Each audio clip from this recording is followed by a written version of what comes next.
Assalamualaikum warahmatullahi wabarakatuh. Pertama sekali saya nak ucapkan jutaan terima kasih atas kesudian Cikgu Susan kerana sudi meluangkan masa bersama kami semua pada malam ini untuk mengulas isu mengenai buli cyber. Saya nak tanya, Cikgu apa khabar? Okay, Alhamdulillah. Terima kasih Shima dan juga kawan-kawan Shima yang lain-lain. Alhamdulillah saya sihat. Okay, Dan terima kasih juga mengundang saya malam ni. Sama-sama. Okey, baiklah. Sebelum kita mengupas dengan lebih mendalam mengenai tajuk cyberbullying ni, eloklah kiranya kita perkenalan terlebih dahulu dengan tetamu undangan kita pada malam ini. Bab kata pepatah, tak kenal maka tak cinta. Jadi, nama penuh beliau iaitu Puan Susan binti Abdul Ghani yang merupakan seorang guru kaunselor yang sangat berpengetahuan dan sangat berpengalaman orangnya. Beliau merupakan seorang guru kaunselor di sebuah sekolah menengah kebangsaan Datuk Muhammad Yunus Sulaiman dan beliau merupakan seorang guru yang berusia 40 tahun. Sekali lagi saya amat-amat berbesar hati dan mengucapkan terima kasih sebab cikgu sudi meluangkan masa bersama kami. Jadi sekarang izinkan saya dan rakan-rakan yang lain untuk mengajukan beberapa soalan untuk mengupas isu kita pada malam ini dengan lebih mendalam. Baiklah, saya mempersilakan rakan saya yang pertama untuk mengajukan soalan yang pertama kepada Cikgu Susan.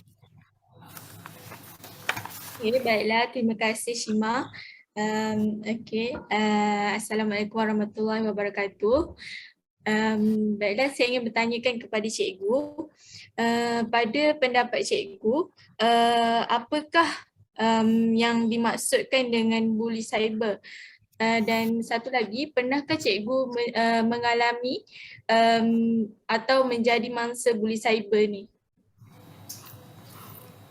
Okey, terima kasih Ayu Nabila ya.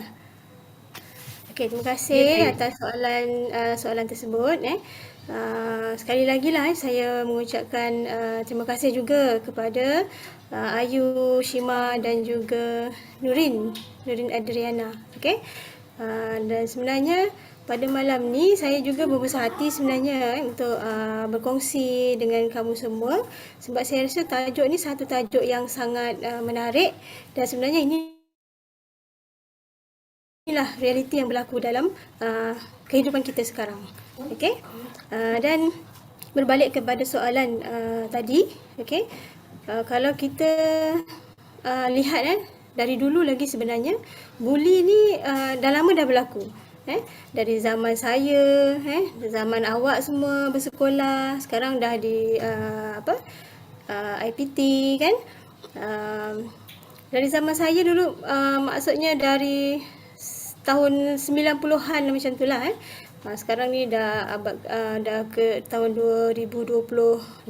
okey. Bully ni masih lagi berlaku. Okey, dan seperti mana yang kita ketahui lah, sebelum ini bully ni dia berlaku secara tradisional.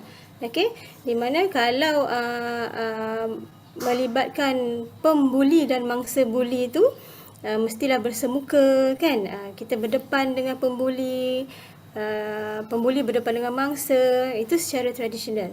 Okay, tapi sekarang ni buli ni dia dah berkembang juga mengikut peredaran zaman lah, mengikut kecanggihan teknologi sekarang. Okay? Jadi bukan fashion saja yang bertukar, bully pun dia upgrade diri dia. Jadi dulu bully tradisional, sekarang ni jadi bully cyber. Okay? Dan seperti mana yang kita ketahui lah, sebelum ni bully ni adalah satu perbuatan menyakiti, perbuatan yang berulang-ulang kali lah, yang bertujuan untuk mengancam, menakut-nakutkan, mempermalukan seseorang dengan banyak cara lah. Seperti mana yang kita ketahui juga, kalau bully tu dia ada banyak jenis. Bully fizikal ada, bully bahasa ada, bully sosial, dan yang terkini bully cyber. Okay? Dan untuk bully cyber ni, pada pandangan saya lah, dia memberikan satu impak yang lebih lebih hebat berbanding buli secara tradisional yang dulu yang kita alami. Okey.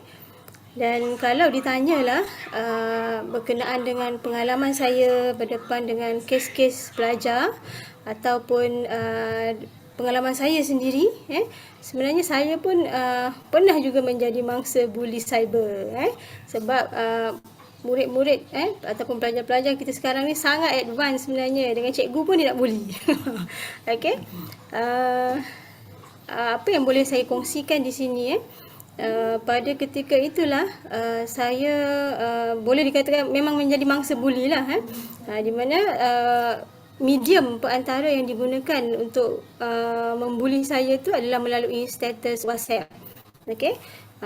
Jadi seperti yang kita ketahui lah, bukan saja secara status WhatsApp, dalam IG ke dalam FB ke, banyak media sebenarnya yang boleh digunakan untuk membuli sekarang ni, sebab tu dia sangat advance. Okey, SMS pun boleh. Okey. Dan pada ketika itu saya dikatakanlah, saya didakwa, maksudnya saya didakwa telah memberi teguran lah kepada seorang murid ini kerana pakaiannya dan tingkah lakunya. Dan pada ketika itu sebenarnya saya tidak terlibat langsung. Maknanya dia mengatakan saya menegur dia dan dia tidak terima teguran itu, dan akhirnya dia memuat naik status WhatsApp dia dengan kata-kata kesat, okey, memburuk-burukkan saya, okey. Itu satu contoh lah yang saya alami secara bully cyber lah. Itu yang boleh saya kongsikan lah. Okay, dan kalau tanya pengalaman murid sendiri, memang sangat banyak lah. Ada beberapa kes lah yang saya kendalikan. Memang melibatkan rakan dengan rakan tak puas hati, kemudian memuat naik di media sosial. Okay, tak puas hati sikit, okay, upload, okay, up status, okay. Itulah realiti yang berlaku sekarang ini. Okay, boleh Ayu? Boleh cikgu, sangat jelas. Terima kasih. Okay, terima kasih atas perkongsian yang sangat cukup-cukup bagi kami, macam memang bagus dan menarik. Jadi saya teruskan kepada kawan saya seterusnya untuk bertanyakan soalan kepada cikgu.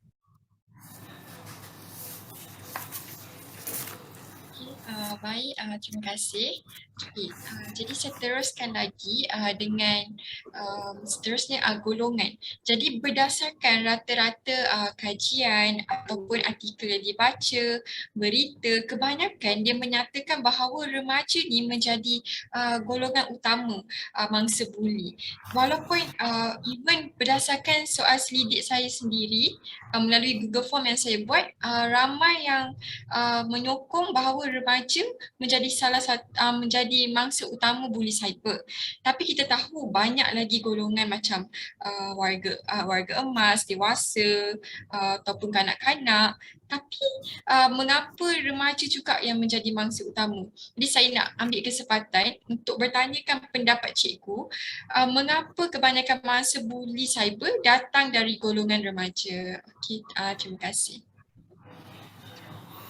Okey, terima kasih Nurin atas soalannya.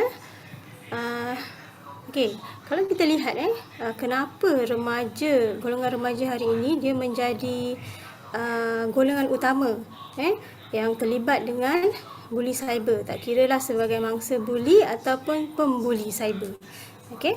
So, bagi saya lah pendapat saya, golongan remaja ini dia menjadi golongan utama sebab ini adalah zaman teknologi. Okey. Zaman inilah remaja pada hari ini dibesarkan dengan macam-macam teknologi lah.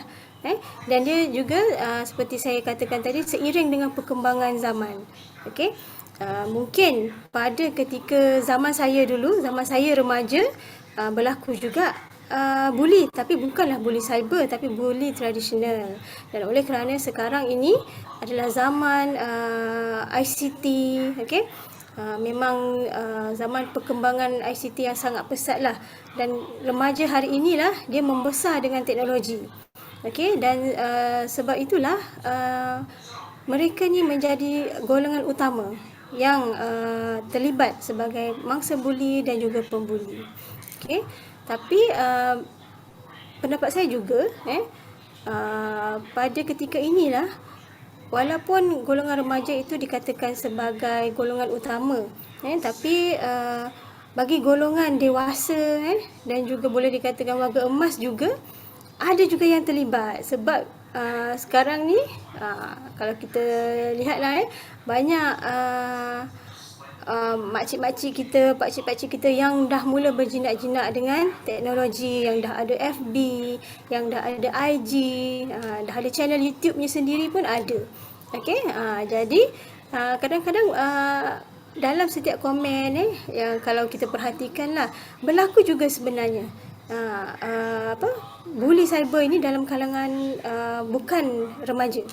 Okey, tapi mungkin bahasanya itu berbezalah, bahasa mengikut bahasa usia mereka lah. Okey, itu pendapat saya lah.